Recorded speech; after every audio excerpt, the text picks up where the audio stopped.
Ano? Pahakot pa sa kayon, magkikaroon tayong isang hakot dyan umagang umaga, parang umalis kami 6 AM ni Bok dito, parang 6:30 at pumunta na kami doon sa Bulacan. Kasama natin yung pamangkin nung nagpapahakot, yan, at isang mabilisang hakot dyan na 6 AM, inabot kami ng alas 12 dahil sa traffic. Grabe talaga traffic sa Santa Rita, ayan, Santa Rita, Giginto, Roca, kaya sa gawin dyan medyo aksayada talaga ng oras. Talagang grabe yung traffic sa papunta dyan pa Santa Rita, Giginto, Balagtas at Bukawi. Kaya sa mga tropa natin maghahakot sa gawin dyan, magandang suggestion, magpa-adjust ng konti para kahit paano hindi kayo masyadong talo. At saka yan nga, medyo hindi na naman tayo nasendan ng lahat ng gamit. Daming add na gamit na dadalin dyan sa ano, pero yun, kahit pa paano naman agad na panggas. Kaso nga lang syempre minsan talaga nakaka-disappoint yung mga ganun dahil sa sobrang bigat ng mga kinakarga natin, hindi natin nakakalkula. Dahil ito nga, syempre bungod sa atin ito ay tropa nung isa sa naghahakot, kasama natin maghahakot, tropa ni Bok. Syempre pakikisama na rin natin dahil tropa ng tropa natin at kasama natin, yan. Pero yun nga, medyo syempre yung truck na puwersa-puwersa rin dahil nga talagang sa sobrang bigat, sa sobrang dami nung kinakarga kanina. Talagang medyo nahirapan din syempre kami dahil nga dalawang balik yan, medyo mainit, inabot na nga kami ng alas 12 dahil nga sa traffic at medyo talagang nakakapagod. At meron pa kaming setup na sounds and lights. Pagkatapos nyan, doon kami dumiretso at nag-setup kami. Kaya yan, nagpatulong na ako at sinama ko na rin si Justin, kasama si Frankie, kasama syempre si Bok. Laki ng kinita ngayong araw niyan.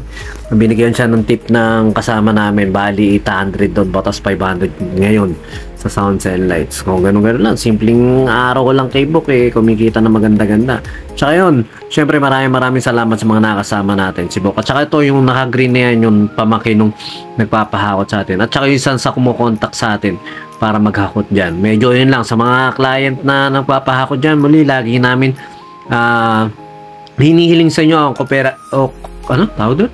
kooperasyon nyo na pag nagpasend po kami ng picture ng lahat ng gamit. Ayun lang po ang hiling namin, ay nawa ay ma-send nyo po, kasi nga tinatansya rin po namin kung gaano kabigat. Hindi naman po kasi porket ganyan yung sasakyan natin, pwede natin loadan ng pinakamabibigat. Siyempre may capacity rin po yan para kahit papano maingatan din naman natin at hindi din tayo madisgrasya sa pagbabiyahe-biyahe natin. At meron nga syempre hindi may iwasan yan, medyo syempre hindi niya kabisado nung isang naka-green na yan, medyo parang binatak na masyado. Yung sa may gilid lang naman na yun, parang natanggal yung pagkakahina. Syempre simpleng gastos lang naman, pero kahit pa paano nga magiging abala sa atin. Pero okay lang, maraming salamat syempre at pa paano blessing sa atin yung mga nagpapahakot na yan. At saka yan, si Bok batak na batak ngayon sa paghakot yan dahil nga sa January pa yung ano niyan, kaya pinagtsatsagaan ko munang kasama. Talagang palang gulong hamon na nga. Hindi, pero tropa natin yan. Ang ayaw ko lang dyan, talagang may ayosi, nahihirapan tayo pag may kasama tayo nag-yoyosi o nasa paligid tayo may nag-yoyosi. Pero yan, mabait na mga kasama yan. At saka may injection naman yan. Pagkadating namin dito sa may Matungaw, yan, may nakita kami mga nagbebenta ng short, magaganda at mura lang. Kaya yan, namili kami ron. Ako, 2 pantalon na nabili ko.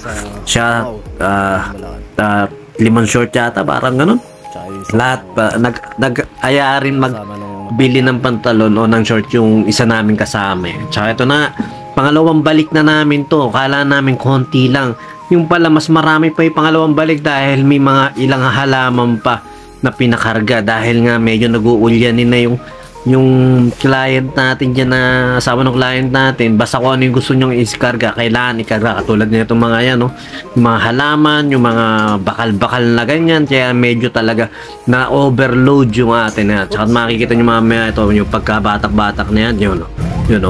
Lumagotok na ganun yung ating pintuan, kaya natanggal dun sa pagkakahinang. At ito pa, isa sa pinakamahirap talaga yung traffic dyan sa may Santa Rita, sa may Cruz So Cruz pala, Cruz Giginto. At saka ito, hindi ko na binidyo yung buong traffic dahil talagang nakakabwisit ang traffic. Hindi natin alam kung ano magandang solusyon yan sa traffic. At saka syempre ito, meron ano tawag doon, tong. Pagpasok mo nang may dala ka dyan sa Roca, kailangan magbibigay ka ng 30 pesos yata. Ayan, ganyan. At saka ito na nga, syempre isang mabilis ang babaan lang to. Binaba na namin yung mga nakuha naming gamit doon. At talaga nagmamadali ako dahil nga syempre kailangan natin mag-setup ng sounds and lights doon sa Pulila naman. Buti na lang napakalapit lang din dito no, Balay Arceo, at napakagandang venue rin nun.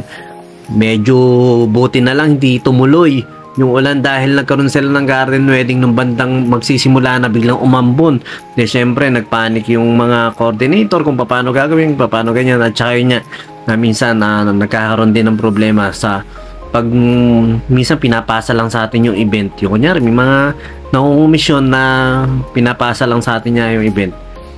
Ayaw nila na tayo kumausap dun sa client. Dahil unethical nga naman, naunawa natin sila. Pero ang mahirap doon, hindi natin nalalaman yung buong detalye o buong kailangan ng client nila.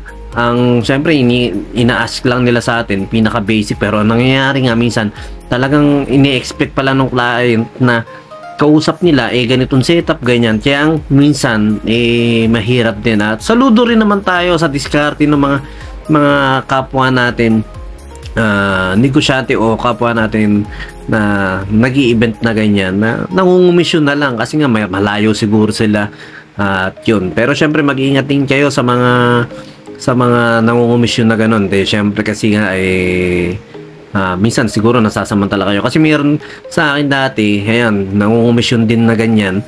Yan nangyari, hindi kami binayaran ng may kulang lang pala, at yun hindi na namin nahabol. Kaya ingat-ingat din sa mga tropa natin sounds and lights. Napakahirap lalo na pag hindi makita yung profile o kung hindi ganyan, hindi mo alam kung saan mo hahanapin o kung paano mo kakausapin o paano mo hahabulin. Kaya ayun, basta ingat lang kayo sa mga core na nakakausap ko, na nakaka-tie up nyo. At saka yun, maraming salamat syempre sa mga nagpapahako dyan, nagsa-like, nag-share, nagpa-follow syempre sa ating pahakot pasakay at saka sa BGM Lights at Sound. At saka ito, patapos na nga kami dyan at isang mabilis ang hakot. Ito ang kagandahan sa trabaho namin ngayon. Magpapakapagod kami sa hakot, lipat bahay pagdating namin sa event. Ito lang syempre gawin namin yun. Puputrip kami ng puputrip dyan. Hindi na kami nakapagtanghalian ni Bok dahil sobrang busy. Kaya ayun, maraming salamat din kay Bok.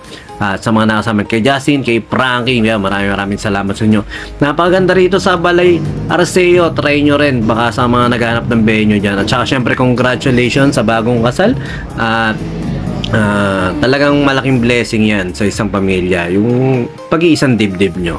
Yun lang, sumayin nyo kapayapaan, peace be with you, pahakot pasakay at saka syempre BGM Lights and Sounds. BGM Lights and Sounds, yun, sa mga may kailangan ng band equipments at lights and sounds sa lahat ng klase ng okasyon, binyag, kasal, debut, na kailangan nyo ng lights and sounds. PM lang po kayo sa page ng BGM Lights and Sounds o text lang po kayo sa number na 0935-311-7520 at pag-usapan po natin kung ano yung maitutulong namin sa inyo. At yun, syempre pag kailangan nyo rin acoustic band, full band, PM lang din po kayo sa amin at baka matulungan din po namin kayo sa pag-i-entertain sa mga bisita nyo. Yun lang po, sumayin nyo kayo kapayapaan. Peace be with you. God bless.